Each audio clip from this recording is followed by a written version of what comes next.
Is it okay to spy on your spouse, to your girlfriend in a committed relationship, or a boyfriend in a committed relationship? Is spying okay? This is Analytical Media, and that's what we're going to talk about today. We have already talked about whether or not it's okay to spy on your children.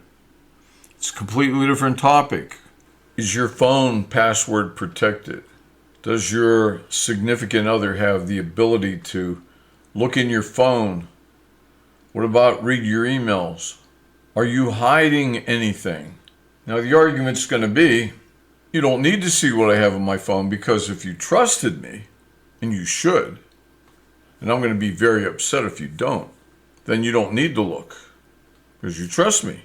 However, I don't trust you enough to give you my password. I don't want you looking in my phone. And the question is why, and what kind of relationship is that? If you have to sneak to try to get a look at your significant other's phone or their computer, if you have to sneak around and wait for a great opportunity, she falls asleep and leaves the phone on and you can still get in there, is it okay to do it? Why should you want to do it? Well, obviously, you want to do it because you don't trust her. And she doesn't want you in her phone because she doesn't trust you. This is not a good relationship. And good relationships almost always survive. And bad relationships, ones that aren't good, almost always end. Just a matter of time. And time is money. You don't want to waste time. The little bit you have on this earth, you don't want to waste deliberately. You'd like everything you do of consequence to be good and positive and pay off.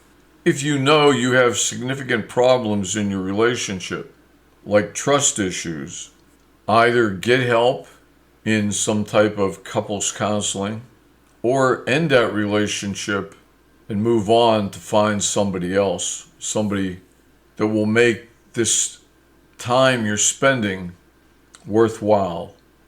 It'll pay off, or it's much more likely to pay off than what you have now.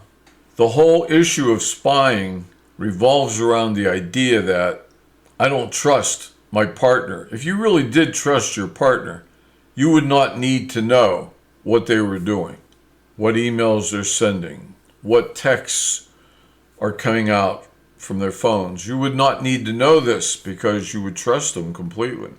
Now I'm going to read you a proverb, a quote from Guyana, Africa. He who has nothing to hide hides nothing, which is saying you don't have to password protect your phone if you have nothing to hide. He who has nothing to hide hides nothing.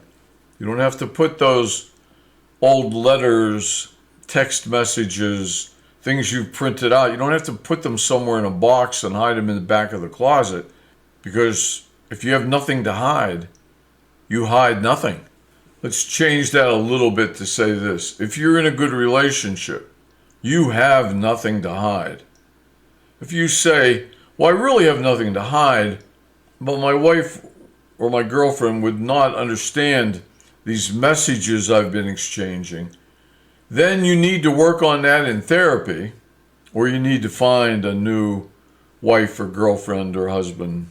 If you have someone who won't understand things correctly, then you got to work on it in therapy. You got to get rid of them. You can't waste time. You cannot do this. And if you feel that need, if you walk around with dread, worrying about whether or not your significant other is going to find out about this or that, even though in your mind it was innocent, in the mind of your spouse or significant other, it may not have been innocent at all.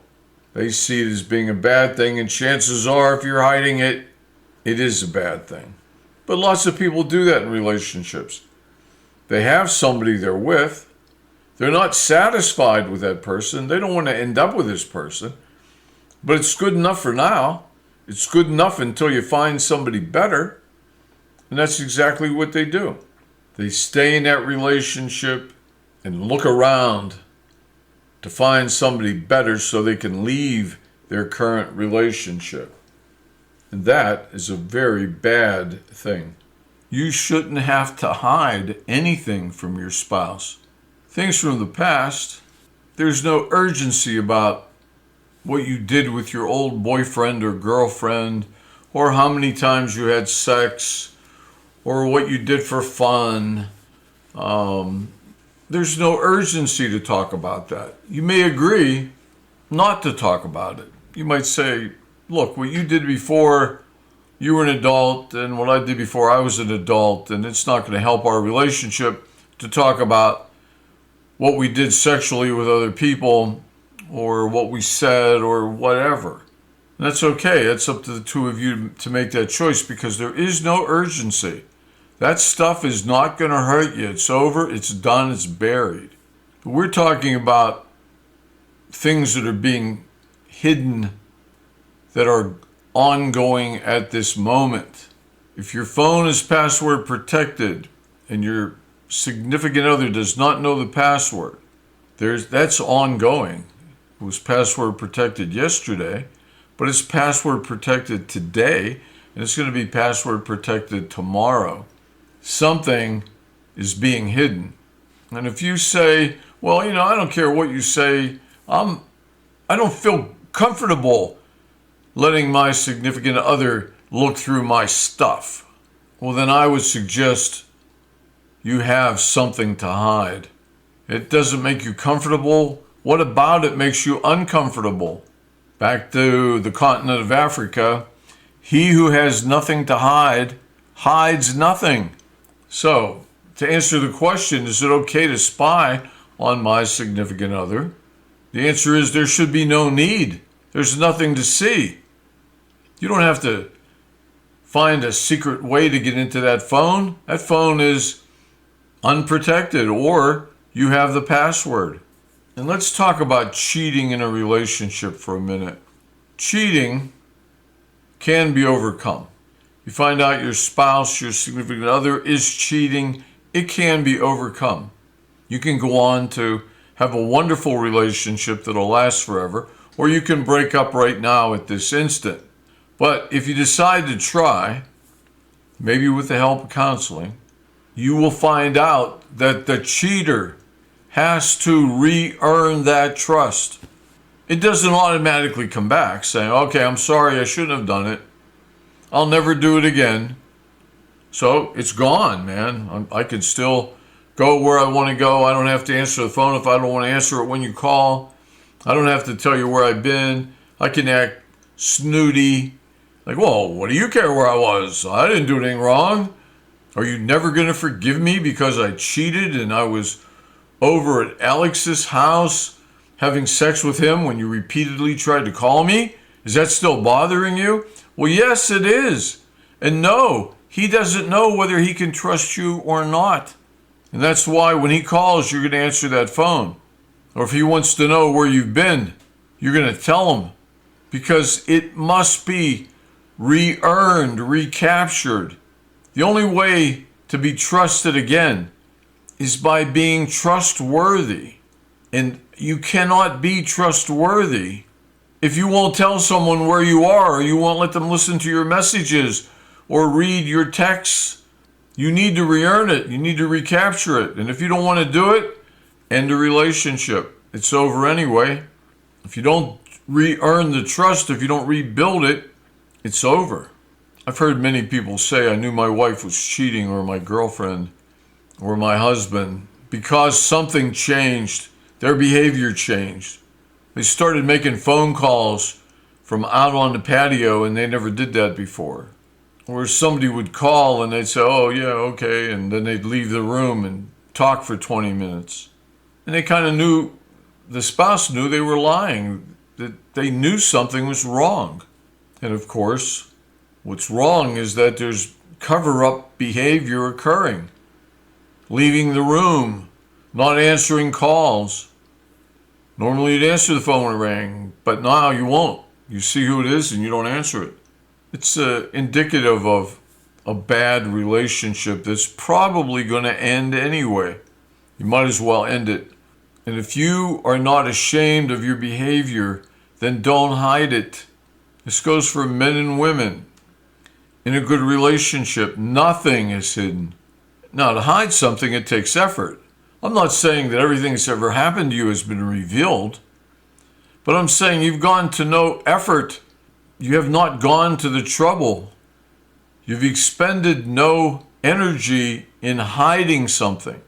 The phone is open. It's unprotected. You've given your husband or wife your passwords. You've got nothing hidden. So hiding something takes effort. You've gone to some trouble to hide something, to change your password, to leave the room when you talk on the phone, to put those pictures in a box and hide them under the bed or out in the garage. If you're expending energy to do that, no matter what you claim your motives are, it's a bad relationship and it should end. Or you should make an attempt to save it through therapy, through counseling. You cannot spy on someone who is hiding nothing.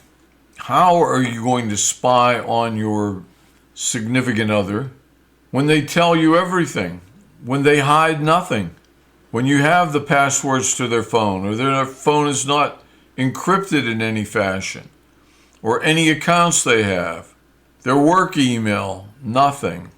Nothing's hidden. There's nothing to find. You can't spy on them. You don't have to try to figure out a way to break into their phone because you have the password for their phone. And over time, when you find nothing, when you see the emails, when everything checks out, when you listen to voicemails, there's this open policy between the two of you, then there's no bombshells, there's no trouble that can occur. You're open. No one can find wrongdoing where there is no wrongdoing. You may get the impression of wrongdoing, but that's easily corrected simply by saying, oh, you think that email sounded suspicious? You think that text message sounded suspicious? The voicemail sounded suspicious? Then wait for the next one. You've got the password. Listen to some more. Look at the past ones. All the past texts are there. Check those out. In an open, trusting relationship, nothing significant can ever come from knowing what's going on. The problems are always going to come from not knowing what's going on, worrying about it, creating fantasies about it, not knowing where your wife is, not knowing where your girlfriend is, not knowing where your husband is, not knowing why your husband doesn't answer the phone or why your boyfriend won't call you back when he's supposed to be doing this or that. Let's look at an example. Your boyfriend says, I'm going to go over to John's house and we're going to shoot some hoops until 4 o'clock and then I'll come home. But he's going to go over at noon or 2 or 1 or whatever time, and he's been over there for a while and you've called him and he hasn't answered your call. But that makes sense because he could be busy playing hoops, shooting them, and you call repeatedly, he doesn't answer, and you become suspicious, like, why isn't he answering? And so you decide to spy on him. You won't call it, you won't say that, you won't call it that, but it is spying. You decide to drive over, you'll bring some drinks over, something cold that the guys can enjoy while they're shooting hoops. That'll be your excuse for going there. But the truth is, you don't trust him. Right now, you're suspicious. You like to trust him. He's never done anything wrong before. You want to trust him. You think this is the relationship that you're going to have forever, and you want it to be. And so you load up the car, you drive over to John's house, and you see the basketball hoop, the little court they have. There's nobody there. And now you know that your boyfriend lied to you. He wasn't at John's playing hoops. Even John's not at John's. You rang the doorbell. There was no John. And now what do you think? Well, you don't know. You do not know what happened. You don't know if your boyfriend's out with another girl, or your boyfriend has a sexual relationship with John and they didn't want to come to the window. You don't know what's going on. None of it sounds good, though. And so you feel really bad. You're angry. You're upset. You're worried. You're emotional. And you go home. Because surely your boyfriend's going to come home sometime. And he does.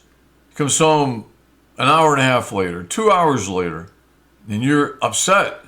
You're upset because you think he was cheating on you, but you don't know if he was cheating on you. You don't know if he lied to you. And you say, well, where were you?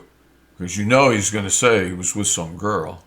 And he looks at you and says, when we were playing hoops, John fell down and broke his ankle. I took him to the emergency room. And then you, pretending to be all nice and caring, say, is he okay?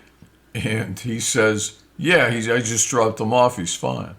And now you feel guilty.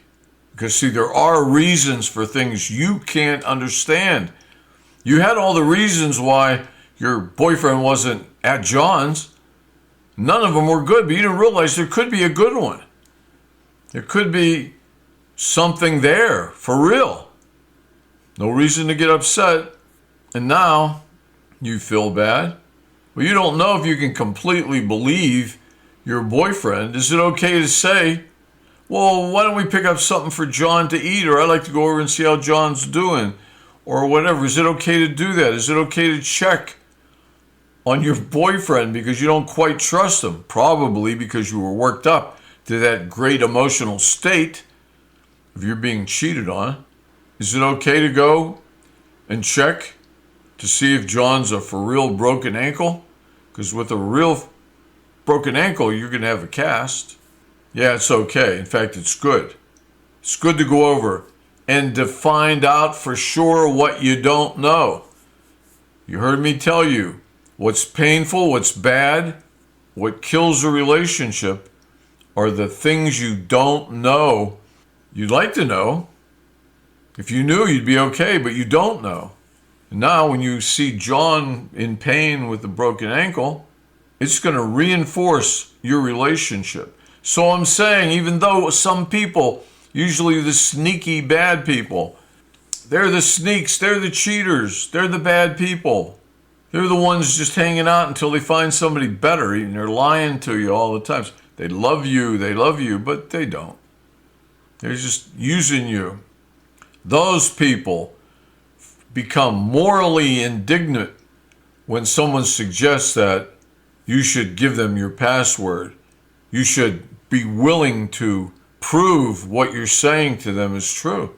They all know, how dare you? I don't want to be in a relationship if you have to spy on me 24 hours a day. Well, you shouldn't be in a relationship with someone who cares. Because after all, what do they say on the coast of Ghana when they're not mining for gold or fishing on the coast there?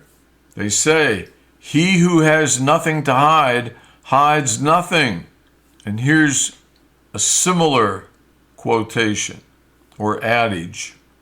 Innocent means no fear of openness or inquiry. Innocence. You're innocent. It means you're not afraid of being open or someone asking you questions because you're innocent. You've done nothing wrong. And that's quickly proven. So be afraid of the person who does not want to answer your questions, who doesn't want to be open. Be afraid of the person in a relationship who isn't open. You try to open them up. Why you feel this way? How do you feel? They don't want to answer you. They want to change the subject. That's a relationship that's going to end pretty soon, and it could not end soon enough because time is precious. You need time to find the right person. This is a complicated issue, but to make it as simple as possible, there should be no secretive qualities to a relationship. It shouldn't be a big deal about somebody reading your text messages or listening to your voicemail. When you get a voicemail and you want to know who it's from, and you're in the room with your significant other, you should play it on speakerphone. You have nothing to hide, and that's a good thing, and you should be proud of that. It's the person who wants to hide, who leaves the room to play the message, or says, I'll listen to that later. You know what that means, I'll listen to it later? It means I'll listen to it when you're not around. That's what it means. Is it okay to spy on someone you're in a serious relationship with? It should be impossible. The answer is yes, of course, but it should be impossible to spy on someone who's an open book. If the relationship is open and there is trust in that relationship, that means you trust them to listen to your text messages. It doesn't mean they should trust you so they don't have to listen to your messages. Well, if you trusted me, you wouldn't want my password. You wouldn't want my messages. A relationship that is worth keeping is one where there is no need to hide anything. You don't want your wife to find out that you and a coworker go for walks around the building when the weather's nice at lunchtime. It's innocent. Is it really? If it's innocent, your wife should know about it. After all, it's innocent. You'd tell her if you're walking around the building with the guy in the cubicle beside you. But yeah, she'll take it the wrong way. No, she'll take it the right way. You should not be having any type of relationship like that. You want to walk around the building with a girl, it should be the one you live with. You know that as well as I do. Is it okay to be in a relationship with someone you don't trust, or don't trust completely, or trust just a little? No, it isn't. I mean, look at this example. You both go to bed at night. You put your gun on your side of the bed, and he puts his gun on that side of the bed, because after all, you don't know if he's going to try to kill you or she's going to try to kill you. You don't know. Now, obviously, that's a bad relationship where you're both sleeping with a gun because you don't trust the other person enough, obviously. So where do you stop? Is it okay to go to bed with someone where your phone is password protected so he can't get in, and that's beside you on the bed, and his phone is password protected and you can't get in, and that's beside him on the bed? It's the same thing as the gun. You don't have enough trust to be in a relationship. This is Analytical Media. I hope we've taught you something about trust, spying, or the lack thereof, because you can't spy in an open relationship. If you have to spy, you have a closed relationship, and that relationship should end or go to therapy and fix it. We are a consortium of mostly therapists, all college professors, all published, well-published, peer-reviewed journalists. Help us spread this message to other people by subscribing or clicking on like, sharing it with a friend. We hope you found this to be educational, perhaps entertaining, perhaps enlightening. If so, we have achieved our goal, our intent, our purpose. We'll see you when we post again. Until then, please take care.